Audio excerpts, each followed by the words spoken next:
This is an Alberta emergency alert. Town of High River has issued a high water level alert. This alert is in effect for High River. Highwood River has caused serious flooding in High River. If you are in the affected area, evacuate immediately. Please go to Highwood High School on 12th Ave where the emergency evacuation center has been opened. For details visit www.emergencyalert.alberta.ca or stay tuned to local media. Folks, I don't know how much most of you know. Nothing. We have nothing short of catastrophe here in the town of High River that we're working on. What officials are describing as worse than the flood of the century is happening in High River. Fully half the town is underwater. People are trapped in cars. People remain trapped in their homes at this hour, and they don't know when the floodwater is going to subside or even when the river is going to crest. Get her lifted out of here. Unbelievable. You're kidding me. No. Oh, my God.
Reports of bodies.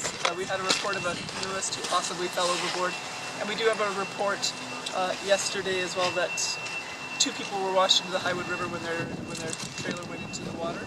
We do know that we located and rescued the male in that case. We are still looking for the female. We have not yet located her. We have evacuated as much as we can, but we are hearing reports of people trapped in cars, people trapped in apartments. There's people in there's one particular person in the hospital that we're trying to get to. We have 2 helicopters from Red Deer, a private company called Mustang Helicopters, have dispatched 2 helicopters to help us. We have boats from Carsland that are coming here, and what they're doing is they're going in and getting the people and bringing them to buses, and the buses are taking them to our emergency evacuation center. So did you say the entire community of High River is under evacuation order? Well, 3/4 of it. Yes, it's Bob Snodgrass is now, our recreation complex has now been impacted. The cemetery, the river is coming down off 498th and coming this way from the river. So essentially, yes, we do have areas of the town that are not impacted at the moment in the south, east areas of town, but it would be better if people just got out. Is it mandatory or voluntary? Those areas would be voluntary. Most of the area is mandatory. Is this worse or compared to 2005, 1995? Someone said, and this is hearsay, so I cannot confirm this, but someone said this is worse than a 100-year flood. Having gone through 3 of these similar situations before, I was prepared for a similar type experience with some overland flooding and damage to the community of that nature. At approximately 7 o'clock, I think it was 7:04, the council declared a state of local emergency, and even still at this point we were still under the incorrect assumption that we were dealing with what we probably can term as one of our regular floods. We've dealt with floods before. Floods are minor to what we're dealing with right now. The floods we've had in 95 and 2005, the water comes, the water goes, we clean up, life goes on. we've got big problems in the town of High River. Basically, the town of High River is out of business right now. Well, it's frustrating. Chomping at the bit to get back in. I mean, we have to just wait till they tell us we can go. When you left, did you manage to get out with much? Necessities, pretty much. That's it. And we've gone and purchased whatever we've needed, and a few things, articles of clothing and toiletries. But for the most part, we're just trying to wash every day. Yeah. I know you got kids and everything. Are they doing okay? Yeah, kids are good. Their grandmother came and got them, so they're with relatives now. So that's good. Yeah, I think like most of us, you probably had lots of offers of food, clothing, place to stay. We did, and we're grateful. And I just wish wish we could do more. But just watching it really worried me as to what the future of this town was when you're standing up on top of the hill there and watching, 4 or 5 feet of water down here. That was wild. Like, it was nothing that. And you didn't know what was going to be left at the end of it, right? If the water was going to stop coming up, you didn't. Those are all the kind of things that I was thinking of, and what the future of High River was. And when you think that lives were lost, I was only a block or two away from here where both lives were lost in town. That's pretty aggressive that amount of water and that force of water was coming through this area. So that's the part of the day I will never ever forget. I couldn't sleep all night, and I was back and forth staying with some friends up top and back and forth to the fire hall, just talking with different people. And I was really concerned as to how are we going to get this town back up and running here. And by then the water had started to recede, and knew it wasn't going to get any worse, but never thought I'd run for mayor at that point in time, but as time progressed, it turned into that. So the morning of June 20th, like any other community, Turner Valley was also hit with the flood. A majority of our infrastructure, water, right to the town of Black Diamond, was taken away. We lost wells. We had lines cut. We lost an abutment to a bridge. The community, in some aspects, were asked to evacuate because of the oil and gas industry. We were fortunate enough to only have 6 homes impacted in our area, and yet having to remove people because of the oil and gas people didn't understand. By 6 o'clock, we were calling right around 6 o'clock, we were calling a local state of emergency. By 7 o'clock, we were evacuating residents in the Northwest District, and as well as the businesses. Shortly before noon, the water was peaking. It breached the Lions campground. There was the next day that the bridge was, the abutment of the bridge was no longer attached to the land. We had lost all of our communications, so we've lost our telephones, we lost our internet, we had one power pole or one hydro pole, or whatever we call them these days, that had the connection to the hospital. We'd lost our water treatment plant, we lost our wells, and we lost our businesses. That had been flooded in that area, so the grocery store wasn't open, the gas station couldn't open, a lot of affected people. I thought briefly I could put a boat in and maybe row my way over to 12th and rescue some people there. But I saw how fast that water was going and how deep it was and how many hazards there were between me and 12th, and I just thought that would be suicide. So I wisely, I think, decided and or maybe cowardly, whatever, that I wasn't going to do that. The 4 of us drove to Vulcan, and where we stayed for several nights. We kept coming back here, but of course couldn't get into town like everybody else. We stayed in Vulcan. Vulcan just treated us so well. I think that's one of the they're in a lot of the ways, Nanton, Blackie, Vulcan, Okotoks, Turner Valley, Black Diamond, the towns around us. Really, the unsung heroes of that event. I remember looking out my back door and there was just lines and lines and lines of these poor people standing in this scorching hot weather with nothing. And the volunteers were like handing out water and umbrellas and just trying to get people cooled down. And to be honest, I was very impressed with High River people, that how calm they were. Because I think I would have been crying on every street corner, not knowing what was going on. But they were all very calm, and everybody still had a smile on their face. And it wasn't until they came into my store when I got to realize their stories, and I got to talk to people individually, because they came in and they told me, one gentleman came in, and I remember this so clearly, because he said, I just bought a house in High River, and now it's gone. And he hadn't even moved in yet. He was supposed to move in the next day. I don't see this store being open as a jewelry store for the next little while. I think we need to start getting some donations and get ready, because we are now going to have a flood of people, because they're going to have nowhere to go, and depending on how long this mandatory evacuation lasts, they're going to need some supplies. So we just put a post out on our Facebook page, our Serenity Facebook page, and said, you know, we'll take donations here, this is what's been happening, and I forget what all we said. And that afternoon, as soon as I posted it, we started getting calls from people in town. We started getting posts on the Facebook page saying, what do you need? How can I help? Where are you going? And the response was absolutely overwhelming. So we were able to get all of that started really before anything definitive had been started here in town, which was kind of nice. When I got a phone call from the town CAO on the morning of the 21st, and it was, how soon can you get to town administration? I said, I'll be there in 30 minutes. By 8:30, we convened everyone, discussed whether or not we were going to declare a state of local emergency. By 9 o'clock, the decisions had all been made, and by 10:30, the evacuation center was open, turning and burning. Now, that meant I was activated as Director of Emergency Management. That's a bureaucratic job where you coordinate between the province, between the local administration, and you make things go.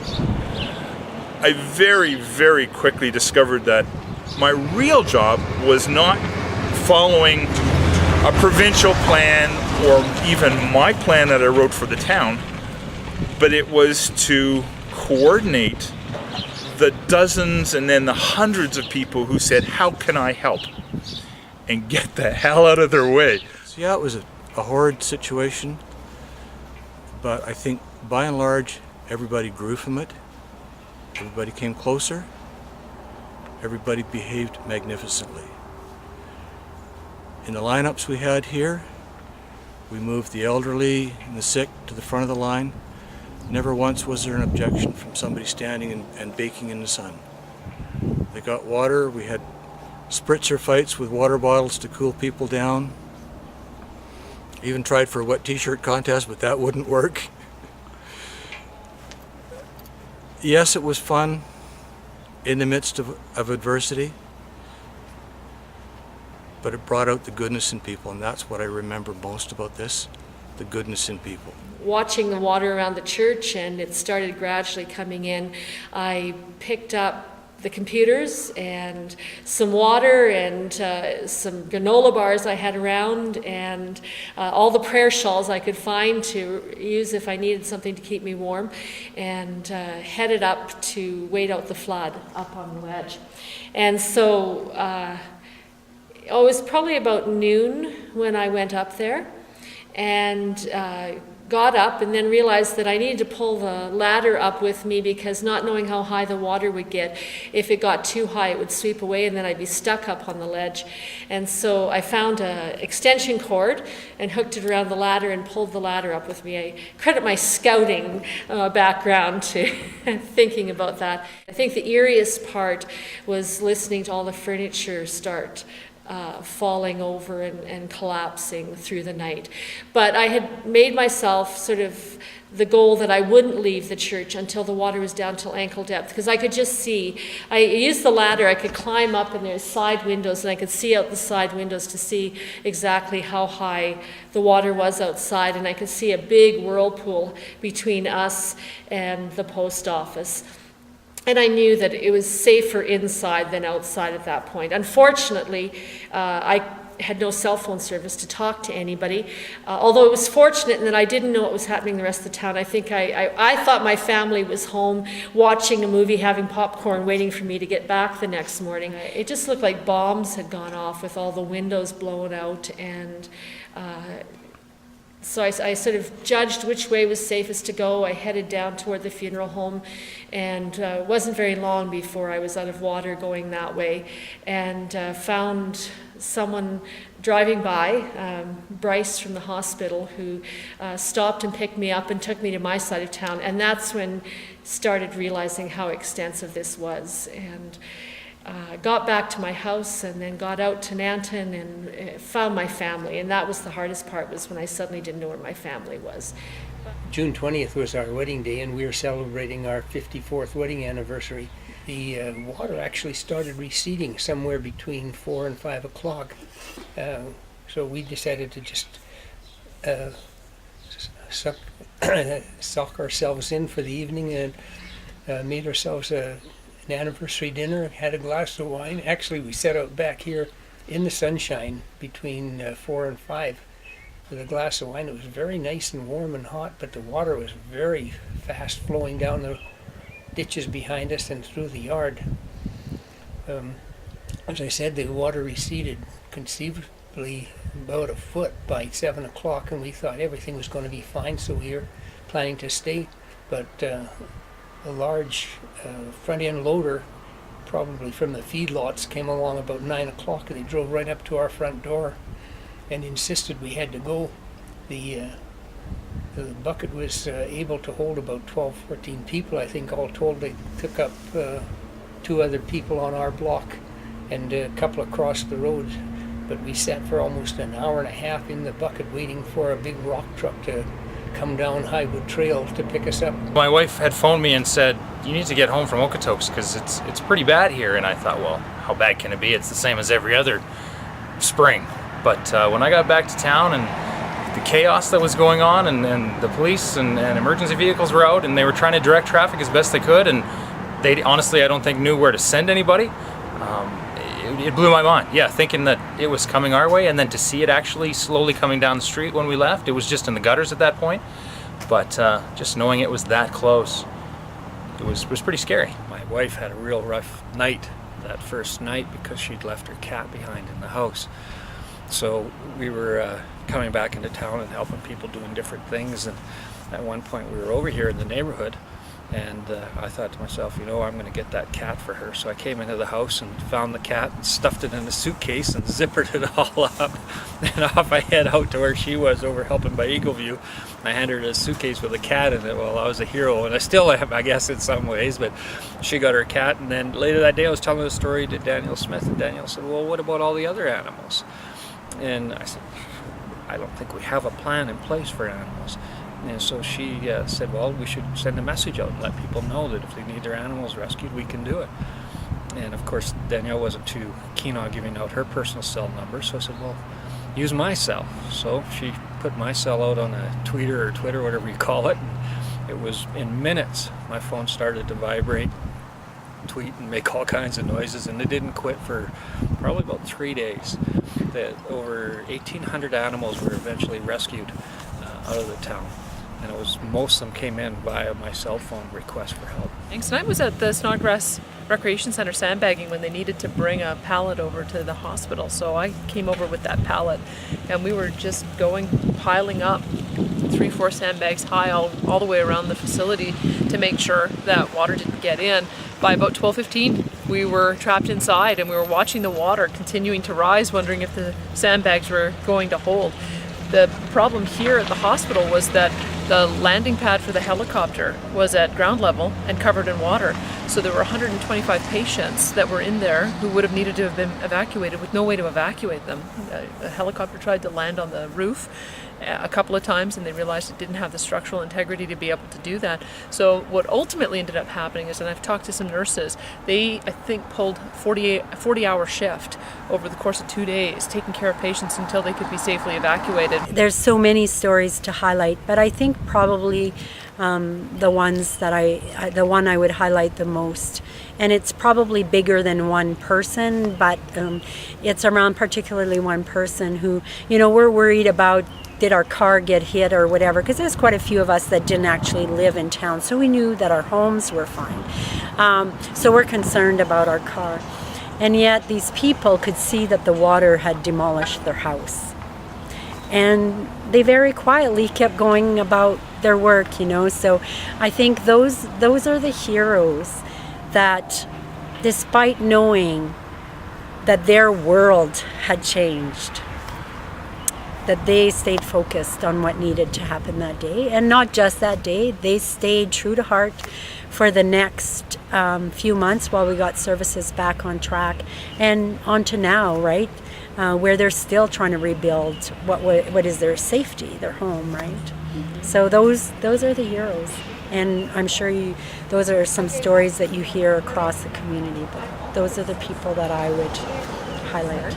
I came to work and everything seemed okay, didn't get no phone calls or whatever, so it was about 9 o'clock, I think, roughly, that time, and I get this phone call, and it was from the fire chief, and it said, "Joyce, you need to get everybody out. You have 1 hour, exactly 1 hour. If you take longer than 1 hour, they're going to be trapped." I'm thinking, oh. And I think my first thing was to say to him, "Are you going to provide some transportation? Are you going to help me?" And the answer back was, "No, I am sorry. There is no way that I can help you. You're on your own." That actually was like a lump in my stomach, and I'm thinking, oh my God, now what? Basically what we had the bus from Okotoks, which was probably going to take 15 minutes probably to get here, and then we had our bus, which is what? 20 passengers. 20 passengers, the recreation bus that we had. And so, 7-passenger minivan. Yeah. And so basically that's what I'm thinking, okay, that's all I've got, and I have, just at the top of my head, Spitzy House, Soderberg, and my residents, not counting volunteers or anything else, roughly 200 people to evacuate. So, within 1 hour, we had everybody out. Actually, it took 1 hour and I think 7 minutes, but we had everybody out. And I tell you, I cannot thank the community and the people along here, especially along here, that just came. It was like a circular motion. They would drive up, because we have a circular area at the front of the lodge. They would drive up, and this is the funny moment. We were normally going to take a resident out. We would want to make sure that, okay, that resident, the truck's not too high for them to get into, or it's they got enough leg room. We got to make sure they get in the front or whatever. That day, if you could walk and you could breathe, we don't care. We hoist you up, we got you in, because someone will be on the other end at the school. At the Highwood High At School. the Highwood School. That will take care of you at that end. I wasn't worried about that end. I was worried about this end of getting them out, because by this time the water was coming down that 9th Street here, and it was starting to come pretty fast. It became very stressful that morning when we heard we lost a loss of life, or a potential loss of life that morning. For myself, take a breath. I guess it was overwhelming to know we were not successful in saving everybody. That's our core response is to rescue people, and when we're unable to do it, it certainly raised a lot of concerns in my mind, and hoping that we didn't lose more. That was first and foremost, is the rescuing of people and making sure they were safe. One of the hardest things we dealt with that day was with kids. There was so many calls for this woman at home with her kids, and I had a 2-month-old baby at home at the time, and that hit me harder than anything, I think.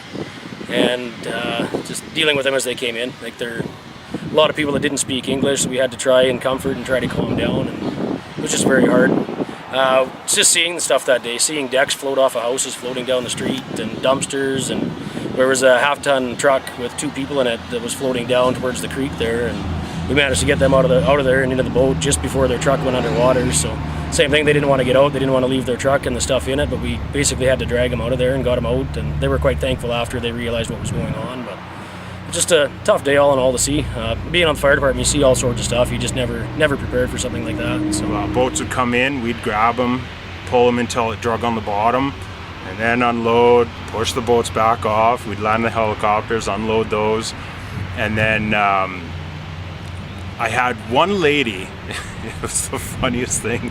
The boat comes in, I put out my hand, I help her out, and she gives me this look, and then she looks to the west, looks to me, looks to the west. She's like, "Did you get flown over here?"